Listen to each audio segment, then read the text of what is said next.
Assalamualaikum warahmatullahi wabarakatuh, rekan-rekan inovator. Alhamdulillah berjumpa kembali kita dalam sesi Insight Inovasi. Kita akan menghadirkan narasumber yang akan dapat memberikan inspirasi buat kita.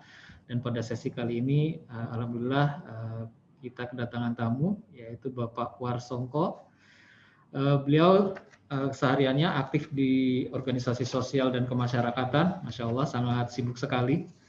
Beliau juga seorang entrepreneur, dan beliau juga adalah sangat dekat dengan berbagai tokoh dan komunitas yang ada di lingkungan. Jadi kita sangat beruntung sekali pada sore hari ini dapat diberi kesempatan untuk bincang-bincang dengan beliau. Mudah-mudahan beliau akan berkenan untuk berbagi pengalaman dan wawasannya. Namun untuk kali ini kita tidak akan bahas terlalu banyak terkait kegiatan sosial, namun kita akan fokus kepada aktivitas beliau sebagai pengelola di Depot Bakso Sony. Nah, kenapa ini menjadi tema yang sengaja saya angkat? Ini unik rekan-rekan. Bahkan sampai anak saya yang masih kecil saja kalau makan bakso itu selalu mintanya bakso Sony. Begitu dikasih yang lain dia bisa tahu, ini bukan bakso Sony. Wah, ini gawat ini. Ini gawat ini. Jadi kita langsung bincang-bincang dengan ownernya, yaitu Bapak Warsongko. Baik, Pak Warsongko, terima kasih Pak Warsongko atas waktu dan kesempatannya pada sore hari ini berkenan berbincang-bincang dengan kami di sini. Pertanyaan awal Pak Warsongko, kira-kira benar atau tidak ya? Kalau tidak salah saya pernah dengar Bapak sebenarnya dulu pernah aktif di perusahaan ya sebelum menjadi wirausaha ya. Gimana nih Pak Warsongko kira-kira perubahannya dari seorang pekerja profesional tiba-tiba langsung beralih menjadi seorang entrepreneur nih? Mungkin singkat saja seperti apa Pak Warsongko, apakah pernah mengalami masa-masa kaget? Ya betul, saya dulu di MGTI Telkom Semarang sekitar 8 tahun. Memang saya di pengadaan ya, kontra and procurement di situ. Tapi saya juga sambil bisnis karena memang dari kecil kan saya bisnis ya. Saya kerja di situ juga jualan macam-macam. Jualan salak pondok, jualan jaket kulit ya, jualan apa yang bisa dijual dari Jogja ke Semarang. Berarti pas saya sebenarnya hasil psikotes saya itu memang di marketing, jadi memang saya suka jualan, itu aja basicnya. Berarti cocok Pak dengan tema yang ada tulisan di belakang saya Pak, entrepreneurship Pak ya. Saya ketemu Bapak berarti bukan baru, tapi ini justru dari sejak kecil Bapak memiliki jiwa entrepreneur. Nah kemudian ini Pak uniknya nih. Kenapa yang dibidiknya ini sekarang tuh justru bisnis di perbaksoan nih, bakso ini. Kira-kira apa nih yang unik? Apa karena Bapak hobi bakso sehingga sekalian aja lah dibisniskan gitu, atau ada mungkin ada analisa yang lain Pak? Ya terima kasih. Jadi saya sebagai Direktur Wakaf Center waktu itu saya ngurusi Ustadz dan dakwah. Kedatangan Ustadz Usmul Anam LC yang mau dakwah di Bangka Belitung, pengen bikin Mahat Ali. Kebetulan waktu itu PLN namanya masih Lasis PLN ya, Mas Arief kepalanya, manajernya. Nah di sela-sela dakwah Ustadz Tanam ini membawa bakso. Jadi karena saya suka kuliner, kita tes dengan keluarga, loh kok enak tenan kan. Agak beda baksonya kan. Terus karena saya memang punya kebiasaan insting tadi jualan kan, wah ini layak jual karena bakso yang ada di sini kan sudah kita tes semua. Nggak seenak itu ya yang ada di Pangkal Pinang. Jadi saya terus berpikir kalau bisa ini saya bawa ke sini untuk dakwah kan, kita biayai uang wakaf center, sebagian juga memanfaatkan wakaf produktif tadi, rumah wakaf itu kita berdayakan. Jadi kayaknya match sekali ini. Qadarullah, saya pas workshop Sakamoto karena saya punya bimbel matematika logika dari Jepang, saya ada workshop di Jakarta, saya iseng-iseng telepon Ustadz Tanam, bisa nggak saya ditemukan dengan pemiliknya bakso Sony. Qadarullah, lancar, jadi dipermudah, langsung bisa saya pesan tiket, langsung terbang ke sana, saya presentasi tentang wakaf center, wakaf produktif, dia senang sekali. Itulah akhirnya alhamdulillah kita bisa buka bakso Sony di Pangkal Pinang. Ya tentu saja segmen pasar saya nggak mau ganggu teman-teman yang ada, ya. Saya untuk menengah ke atas gitu. Memang kalau kita perhatikan Pak ya, dari menengah ke atas itu mungkin karena ini juga Pak ya, kalau kita lihat maaf kan harganya juga mungkin sedikit di atas harga rata-rata ya dari depot-depot yang lain ya untuk bakso itu memang berarti direncanakan ya Pak ya, karena memang segmentasinya memang itu yang dibidik ya. Betul sekali. Yang menarik tadi adalah supaya nggak menutup rezeki orang, ya rezeki udah ditentukan Allah, tapi saya nggak pengen ganggu karena kita kan unsurnya dakwah ya. Untuk dakwah kan hasilnya sebagian, jadi baik. Nggak mematikan yang ada. Baik, jadi ini jarang-jarang nih Pak. Jarang-jarang. Biasanya orang pada saat melihat ceruk pasarnya masih terbuka luas, bila perlu mengambil alih apakah pangsa-pasar orang lain. Ini justru berani mengambil segmen yang lain, segmen yang terpisah ya, karena segmen mungkin di kelas yang kira-kira mungkin juga untuk yang pelaku yang lain mungkin tidak terambil sama mereka ya. Baik, kemudian Pak, ini kalau yang kami cermati kan memang dari segmen yang sudah terpilih tadi, ternyata kalau saya cermati sepertinya mengarah ke ini ya. Kalau makanan itu nagih ya, tapi kalau sisi pelanggan itu mungkin fanatisme lah ya. Rasanya katanya kalau belum ketemu bakso Son itu kayaknya belum afdol kalau makan bakso ini. Nah ini resepnya di mana nih Pak? Kira-kira apakah karena suasananya atau karena memang murni hanya rasa, atau memang ada lebih sebenarnya yang ditreatment dari Bapak terkait ini? Apakah hanya murni mengandalkan rasa atau ada trik-trik lain lah untuk mengikat mereka? Ya, jadi dasarnya rasa. Jadi bakso ini memang lain daripada yang lain. Makanya saya berani untuk investasi yang cukup besar buat teman-teman di Wakaf Center waktu itu kan 220 juta. Wah, pada kaget investasi segitu. Padahal kalau menurut Pak Sonadi Soni itu nggak seberapa, dia investasi bisa sampai 3 miliar. Buat kita 220 juta memang cukup besar. Tapi bismillah karena ini layak jual ya kan, insya Allah. Dan untuk sebagian untuk dakwah insya Allah diridhoi Allah, itu saja. Baik, kemudian masih terkait pelanggan dan pasar nih Pak. Kan Bapak tadi saya sebutkan di depan kan sangat aktif di komunitas ya, aktif komunitas, di organisasi gitu. Kalau menurut Bapak sendiri dalam kita berbisnis, itu peran pertemanan kita, peran katakanlah tergabungnya kita di komunitas, di organisasi, itu kira-kira ngefek nggak sih sebenarnya ke bisnis yang kita kelola Pak?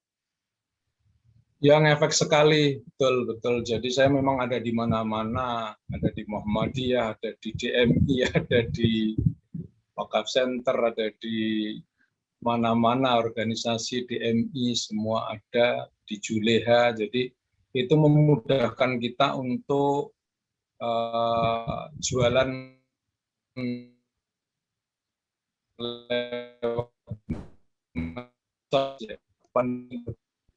itu.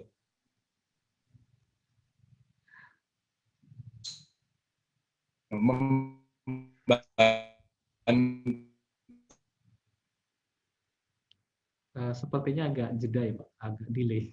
Maaf ya, agak delay. Ini Pak, berarti memang bagaimanapun peran bagaimana interaksi kita di masyarakat itu juga akan sangat berkontribusi Pak ya kepada bagaimana sih kesuksesan bisnis kita di lapangannya. Kemudian ini Pak, katakanlah dalam bisnis itu kan biasanya ada fluktuasi ya. Kadang-kadang ada masa-masa sepi, ada masa-masa ramai gitu. Nah, kalau di dunia perbaksoan itu apakah mengalami hal yang sama, Pak? Atau ada kemudian kalau memang terjadi seperti itu, kira-kira gimana ya cara menyiasatinya pada saat kalau memang terjadi pada saat oh ini musim-musim sepi nih, kita harus melakukan apa gitu. Kira-kira mengalami hal-hal seperti itu nggak, Pak? Ya, betul mengalami. Jadi ketika awal pandemi itu kami sempat turun sekitar 40%. 40%. Makanya saya langsung rapat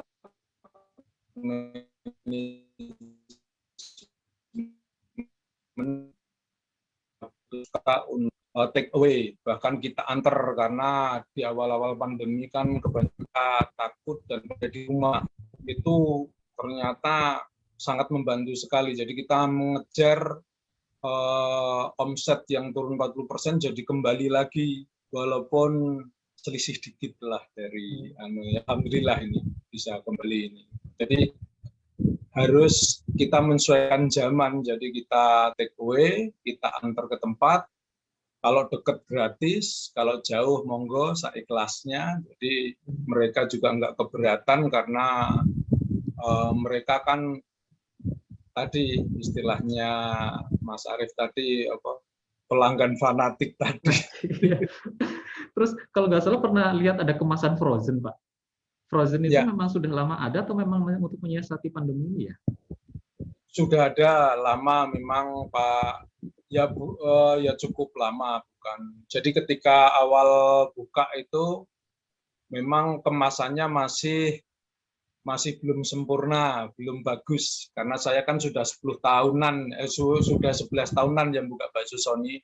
Di awal dulu memang masih belum kuat lah. Nah, sekarang kan sudah bagus ya mesin frozennya, jadi kuat seharian lah istilahnya gitu ya. Iya, betul. Kemudian yang unik Pak, jadi saya mencoba membandingkan ini Pak. Jadi kebetulan saya pernah coba mampir di Lampung juga nih makan bakso di sana gitu kan. Saya tidak menemukan paket-paket yang seperti di bakso Sony Pangkal Pinang ya Pak. Kalau di Lampung itu ya bakso ya segitu, semangkok ya isinya segitu. Tapi di Pangkal Pinang kok banyak sekali ya ininya variasi pilihannya ya Pak ya. Itu gimana Pak mendasarinya kemarin Pak? Ya, saya menggunakan dari baca-baca buku marketing kan, kuliner. Jadi memang kita tidak monoton. Kalau Pak Haji Sony kan sudah mungkin puluhan tahun ya. Brandnya cuma jual bakso, isinya segini, mie ayam ini udah gitu aja. Dia pelanggannya sudah terus jalan. Kalau kami kan baru, jadi kami variasi menyesuaikan. Wah ini bakso menengah ke atas. Belum tentu yang kaya semua yang beli pasti, maaf yang menengah ke bawah juga pengen beli karena ini kan memang sudah jadi brand ya. Satu. Terus kedua, saya variasi karena menyesuaikan, misalnya pengen yang 3 kan lebih murah daripada yang isi 5, 6, 7. Atau inovasi kami di bakso Sony Lampung kan nggak ada bakso Sony gas sapi, padahal itu sangat fenomenal, itu laris manis lah istilahnya brand kami. Dan Pak Haji Sony kan sudah kesini 2 kali ngicipi bakso saya, kuah saya katanya luwih enak seko pusate, luwih enak seko gurune ya. Ini kan test case masing-masing ya. Tangan kan beda-beda walaupun bumbune seko kono, dari sana semuanya dari sana, kita ngeraciknya agak beda sedikit. Nah, jadi luwih enak istilahnya gitu katanya Pak Haji Sony. Kesini sudah 2 kali beliau. Berarti memang bukan mitos ya Pak. Memang tangan itu sangat mempengaruhi rasa Pak ya. Resep boleh sama, tama bisa beda tangannya. Betul. Nah, ini saya tambahan Pak kalau dari saya Pak. Kalau tadi Bapak sampaikan kan itu variasi harga itu kan untuk katakanlah teman-teman yang mungkin uangnya terbatas untuk beli tapi pengen merasakan juga lah ya seperti apa sih nikmatnya bakso Sony gitu ya, sehingga bisa paket-paket. Yeah. Tapi sebaliknya Pak, kadang-kadang saya ke sana pengennya yang di atas 6 Pak. Kalau di Lampung kan isinya 6 Pak. Saya pengen isi 8 gitu. Ternyata bisa juga ya di custom gitu. Bahkan kita kalau beli bakso di Sony bisa di custom, mau isinya berapa gitu. Ini menarik. Nah, kemudian semakin kesini kan semakin berkembang ya Pak. Dulu saya awal kenal itu dari bakso, kemudian ada mie ayam, kemudian ada tambahan-tambahannya lah ya. Bahkan sempat kalau nggak salah pernah ada mie ayam, bahkan kalau ada teman-teman yang lapar banget menyediakan nasi juga kalau nggak salah. Sempat ada ya? Ada sampai sekarang, bahkan mie ayam jamur produk terbaru ini cukup laris ya, cukup banyak penggemarnya. Sedangkan kalau nasi kan memang permintaan pelanggan karena dia makan siang pakai nasi, dan bakso itu kan hampir semuanya daging, jadi bisa untuk lauk.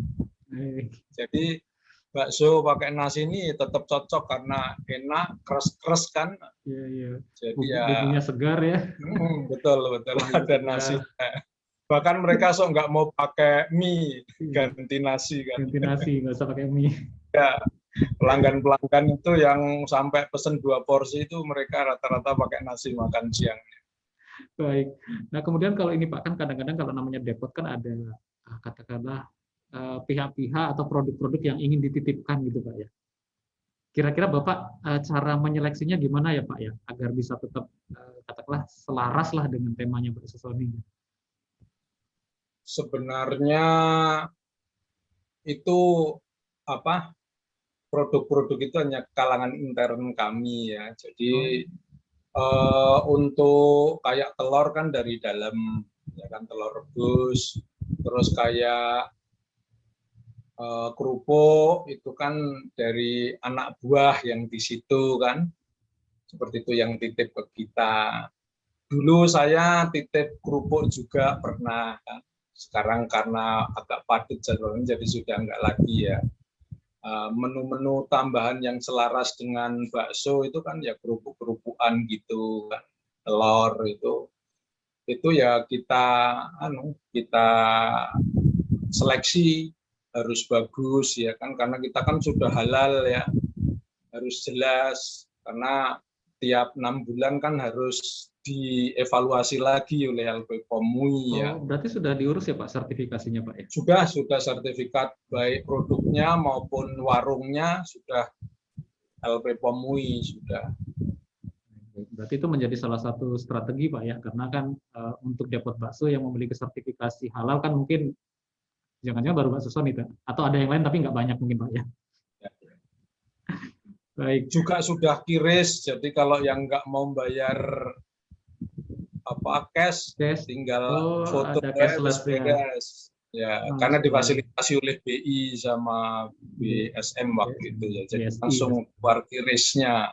Kebetulan saya kan ada di masyarakat ekonomi syariah juga, pengurus Babel di situ, selain di MUI. Jadi ini salah satu banyak saudara, banyak kawan, banyak komunitas Pak ya. Betul. Banyak diberikan kemudahan dan banyak yang berniat membantu kita. Ya, mereka juga pesen kan untuk kantornya, untuk rapat, untuk senam kayak PLN ini kan luar biasa dari awal sampai sekarang istiqomah. Ya, masalahnya sekarang pegawai juga Pak kalau dikasih yang lain jadi nawar Pak. Mereka bisa loh kok beda gitu. Nah, berisiko bagi yang menyediakannya nanti daripada diprotes. Yeah. Baik, terima kasih Pak Warsongko sudah banyak berbagi terkait tadi awalnya Bakso Sony seperti apa, kemudian bagaimana mengelolanya. Nah, terakhir kan ini Pak ya, tadi Bapak bicara terkait success story lah Pak ya, terkait banyak cerita kesuksesan. Tapi di balik itu kan tentu tidak mungkin mulus, benar-benar mulus Pak ya, selalu ada tantangannya yang sudah dilewati gitu. Kira-kira yang pernah Bapak rasakan gitu, pernah nggak menemukan tantangan besar atau hambatan besar, atau mungkin bukan hambatan besar sih, hambatan yang biasa, tapi kok ya sering muncul gitu, sering mengalami gitu. Kira-kira apa ya Pak? Mungkin bisa di-share di sini. Ya, kalau untuk pengiriman dulu kan kami pakai pesawat terus ya. Jadi selama 8 tahun di awal itu saya pakai pesawat Sriwijaya, terus beralih ke Garuda. Nah, ketika menjelang pandemi ya, wabah itu kan jadi mahal semua ya. Itu cukup kita cukup sigap ya. Karena ora untung kan. Kargonya mahal sekali, jadi alhamdulillah hanya dalam waktu berapa hari saya langsung telepon Son Haji Sony, saya minta difasilitasi tolong dikirim lewat darat ke Palembang.